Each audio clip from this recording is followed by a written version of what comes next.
सबसे सटीक विश्वसनीय तरीके से जिम्मेदारी निभाना। निडर हो आपके लिए सिस्टम।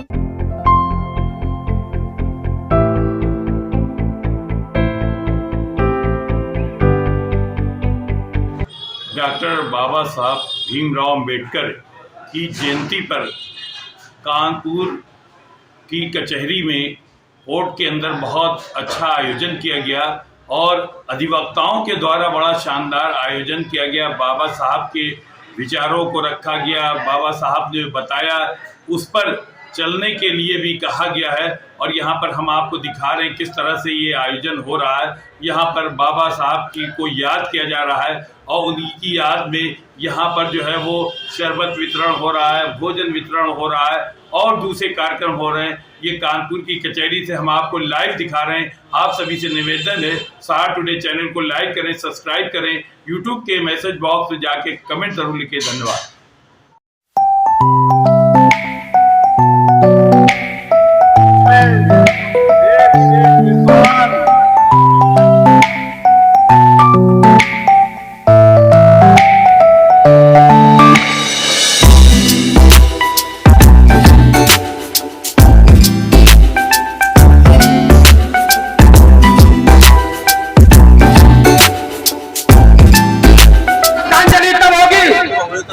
जब हम डॉक्टर भीमराव अंबेडकर जी के पचिंदों पर चलते हुए समतामूलक समाज की स्थापना करें, अपना सर्वस्व निछावर करें।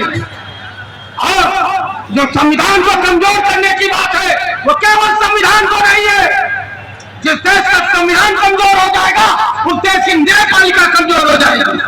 जिस देश की न्यायपालिका कमजोर हो जाएगी उस देश का लोकतंत्र कमजोर हो जाएगा।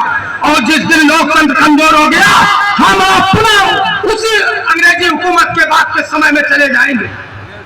इसके लिए हमको आपको निरंतर जहां है जैसे है, जिस स्थिति में है उस स्थिति में संविधान की रक्षा के लिए, संविधान की मजबूती के लिए निरंतर आगे बढ़ते रहना। इशारा हो चुका है। एक बात कहूंगा, जोर से सहयोग दीजिएगा। डॉक्टर भीमराव अम्बेडकर अमर रहे, अमर रहे, अमर रहे। डॉक्टर भीमराव अम्बेडकर अमर रहे, अमर रहे, अमर रहे। आपको विश्वास दिलाता हूं, न तो संविधान को कोई छेड़छाड़ कर पाया है न कर पाएगा। जब तक हम जिंदा है हम लड़ेंगे और उसके बाद हमारी आने वाली पीढ़ियां लड़ेगी। संविधान सुरक्षित था, आएगा। धन्यवाद। कार्यक्रम में आए हमारे बड़े भाई नायक एसोसिएशन के पूर्व महामंत्री शरद शुक्ला जी, पूर्व छात्र नेता, वर्तमान समय में राष्ट्रीय स्तर के नेता सपा से श्री संजय कुमार उर्फ बंटी जी, विनय मिश्रा जी, अरविंद दीक्षित जी, अखिलेश गुप्ता जी,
सर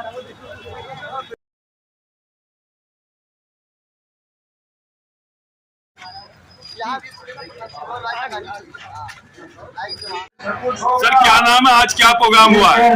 आज हम लोगों ने डॉक्टर भीमराव अम्बेडकर द्वारा कचहरी कानपुर पे बाबा साहब डॉक्टर भीमराव अम्बेडकर जिन्होंने संविधान की रचना की, उनका जन्मोत्सव हर्षोल्लास के साथ मना रहे हैं और संकल्प कर रहे हैं कि हम लोग संविधान की रक्षा करेंगे, संविधान को कमतर करने वाली शक्तियों को नेस्तनाबूद करेंगे और संविधान की मजबूती के लिए निरंतर कार्य करते रहेंगे। क्या कैसे मालूम हो रहा कि संविधान जो है खतरे में, कुछ ऐसा आभास हो रहा है क्या? निरंतर आप देख रहे हैं समाज में किस तरह के परिवर्तन लाने का प्रयास किया जा रहा है। यदि संविधान कमजोर होगा तो न्यायपालिका कमजोर होगी, न्यायपालिका कमजोर होगी तो लोकतंत्र कमजोर होगा, और लोकतंत्र कमजोर होगा तो हम सब अपना उसी स्थिति में पहुंच जाएंगे। कौन लोग हैं जो संविधान को कमजोर कर रहे हैं? तो आप देख रहे हैं समाज में सबको। नहीं तो आप भी तो बता सकते हैं इसको। देखिए, जब कोई खुल कर नहीं कहता तो मैं भी नहीं कहता, लेकिन अगर खुल के कहेंगे तो हम भी खुल के कहेंगे। लेकिन संविधान की रक्षा के लिए हम अपना सर्वस्व निछावर कर देंगे। आज क्या प्रोग्राम हुआ? मेरा नाम अरविंद कुमार दीक्षित है। आज संविधान निर्माता डॉक्टर भीमराव अम्बेडकर की 134वीं जयंती के अवसर पर कानपुर कचहरी में अंबेडकर गेट पे एक विचार गोष्ठी का आयोजन किया गया है और यहाँ पर डॉक्टर अंबेडकर के विचारों के बारे में बताया जा रहा है और उनसे उसके बारे में जनता को समझाया जा रहा है। तो ये बताएं ये कि जो अंबेडकर जी के विचार हैं कहाँ तक लोग ग्रहण कर रहे हैं? देखिए, आज देश में अंबेडकर जी के विचार बहुत ही ग्रहण किए जा रहे हैं। अंबेडकर जी ने दलित, शोषित और पिछड़े हुए लोगों के लिए कार्य किया है। उन्होंने सबकी बात करी है, उन्होंने खाली दलित और पिछड़ों की ही बात नहीं करी है, उच्च वर्ग के जो शोषित लोग हैं उनकी भी बात करी है। इसलिए ये एक सार्वभौमिक तरीके से ग्राह्य किया जा रहा है। जनता और आम जनता, पब्लिक, सभी लोग इस डॉक्टर अंबेडकर के विचारों से सहमत हो रहे हैं। अंबेडकर जी ने जो है समाज में बराबरी का सबको दर्जा दिया, क्या ये मान रहे हैं कि दर्जा है, मिल रहा है, या इसमें कोई भेदभाव हो रहा है? देखिए, समाज में बहुत कुछ होता रहता है। संविधान हमारा जो है वो सबको बराबरी का दर्जा दिए हुए है। कोई भी सरकार चाहे कुछ भी करे, उसको समाज में बराबरी का दर्जा देना ही पड़ेगा। कोई आउटडोर से कुछ कर सकता है, लेकिन अगर सीधे देखिए तो कोई भी योजनाएं आती हैं उसका फायदा सभी को मिलता है। इसमें कोई भी धर्म वाली बात नहीं की जा सकती है। किसी को संविधान ये अधिकार नहीं देता। आज अंबेडकर जी का जो समाज है वो बहुत पीछे है आज भी, क्या कारण है इसका? देखिए, ऐसा है, उसमें सबसे बड़ी बात अंबेडकर जी ने जो मुख्य बात कही थी कि शिक्षा। अंबेडकर जी का एक पहला जो मुख्य बात उन्होंने कही थी कि शिक्षा दीजिए। और आज भी अगर उनका समाज पिछड़ा हुआ है तो उसका सबसे बड़ा कारण अशिक्षा है। जैसे जैसे सब शिक्षित हो जाएंगे सब आगे बढ़ेंगे। नहीं तो कुछ लोग जो है आवाज उठाते हैं कि इनको ज्यादा सहूलियत दी जाती, सुविधाएं दी जाती, वो कौन लोग हैं? देखिए, समाज में हर तरीके के व्यक्ति, मैं किसी विशेष व्यक्ति को बात नहीं करूंगा, लेकिन जिसको भी आरक्षण का फायदा नहीं मिलता है वो आरक्षण का फायदा तो लेना चाहता है, लेकिन जिनको आरक्षण मिल रहा है उनके प्रति विद्वेष भावना रखता है। कहा यह जाता है कि सिर्फ उन्हीं समाज के लिए आरक्षण है, सब कुछ है, अन्य समाज के लिए नहीं है। ऐसा कुछ नहीं है। 10% आरक्षण EWS सवर्णों को भी मिला है, वो भी कारीगर हो रहा है। उसमें भी तमाम बच्चे, गरीब बच्चे नौकरी पा रहे हैं। देखिए, मैं आपको बताऊं, जो समाज सैकड़ों वर्षों से शोषित रहा है, जो पिछड़ा रहा है, उसको अगर मिल रहा है तो उसमें कोई ऐसी खात। सर, आज क्या प्रोग्राम है? मैं पुष्कर द्विवेदी, अध्यक्ष पद का प्रत्याशी हूँ। आज डॉक्टर भीमराव अम्बेडकर जी की जन्म दिवस के शुभ अवसर पर भारत रत्न हमारे संविधान के रचयिता, जो कमजोरों, शोषितों, मजलूमों की न्याय और हक की आवाज़ बन के आगे आए, उनको हम लोग नमन करते हुए इस सामाजिक पर्व पे शरबत वितरण का कार्यक्रम कर रहे हैं, लेकिन आपस में सामाजिक प्रेम, सौहार्द, भाईचारा हो रहा है। जय भीम, जय भारत।